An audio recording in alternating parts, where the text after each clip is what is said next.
ध्यान योग करने के लिए सबसे उत्तम स्थान होता है ऐसे झरने। किसी भी प्रकार के अनुभव और ध्यान के लिए अगर ऐसे झरनों पे आप अगर ध्यान करते हो तो 5 से 10 मिनट में ही आपका ध्यान केंद्रित हो जाएगा और शक्तियों के अनुभव हो जाएंगे। अब अगर कहीं ऐसे झरनों पे जाके करते हो तो आपको इतने जल्दी ध्यान और शक्तियों के अनुभव भी हो जाएंगे कि अगर 1 महीने घर में करोगे और ऐसे स्थानों पे 1 दिन करोगे तो उससे कई गुना आपको प्रभाव मिलेगा और आप करके देख सकते हो। क्योंकि जब तक उस चीज़ को जांचोगे नहीं तब तक आपको पता नहीं चलेगा। तो इसलिए आप लोग जांच सकते हो, जहाँ आप लोगों का सामान हो अवेलेबल हो आप जा सकते हो, या अपने गुरु के शरण में पहले से झरनों के पास जाइए, बिल्कुल जंगलों के पहाड़ों में।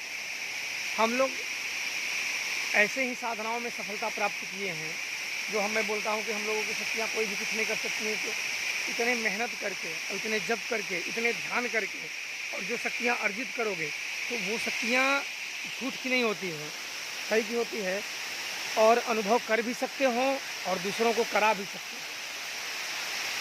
तो इसलिए अगर तंत्र मंत्र की साधनाओं में सफलता पानी है तो योग और ध्यान ये होना बहुत ज़रूरी है। पहले अपने शरीर को साधो और इन सब को इसीलिए लाया। बीच बीच में मैं पूछ रहा हूँ जो कि उनके सीधे सीधे दिख रही हैं ध्यान के माध्यम से शक्तियाँ दिख रही हैं। तो आप लोगों को भी बता देना चाहता हूँ कि ऐसे ही आप करोगे। अब मेहनत होते हैं, कठिन होते हैं। आप देख रहे हो कि कोई भी इतने ऊपर से बैठेगा गिरेगा तो सीधा 20 फुट नीचे आएगा।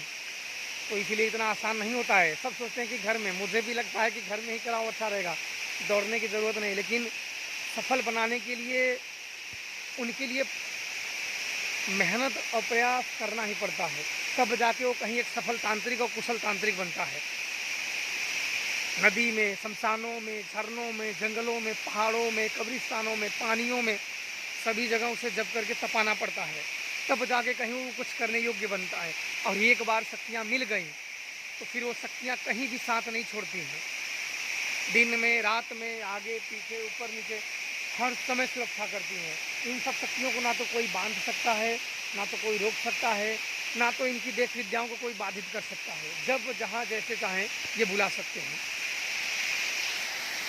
ये कितनी मेहनत भरी साधना है, आप लोग खुद अपनी आंखों से देख सकते हो। नहीं देखो तो इसलिए मैं आपको दिखा देना चाहता हूँ कि कितनी मेहनत भरी साधना की जाती है।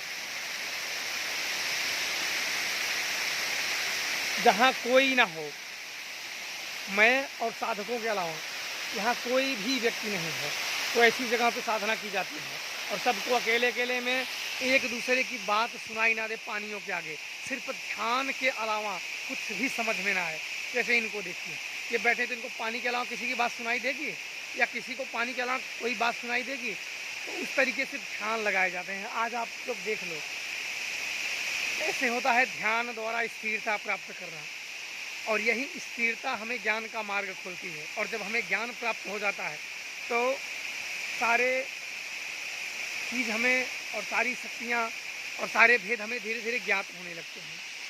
तो इसीलिए आप लोगों को ये करना ज़रूरी है और गुरु के मार्गदर्शन में ही करें। इस प्रकार की कठिन और जटिल ध्यान योग गुरु के मार्गदर्शन में ही करें, ताकि आप लोगों को कभी भी असफलता हाथ ना लगे।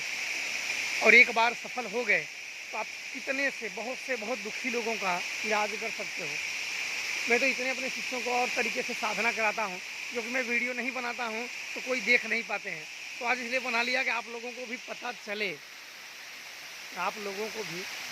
चले, कि कैसे किए जाते हैं। एक साधक कैसे तप के एक सिद्ध अघोरी बनता है, अघोरी कैसे बनता है।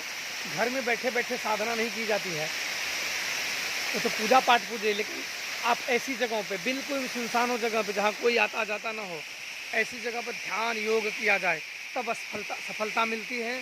तब इस शक्तियों से किसी का भी मदद कर सकते हो और आपका कोई भी कुछ नहीं कर सकता है।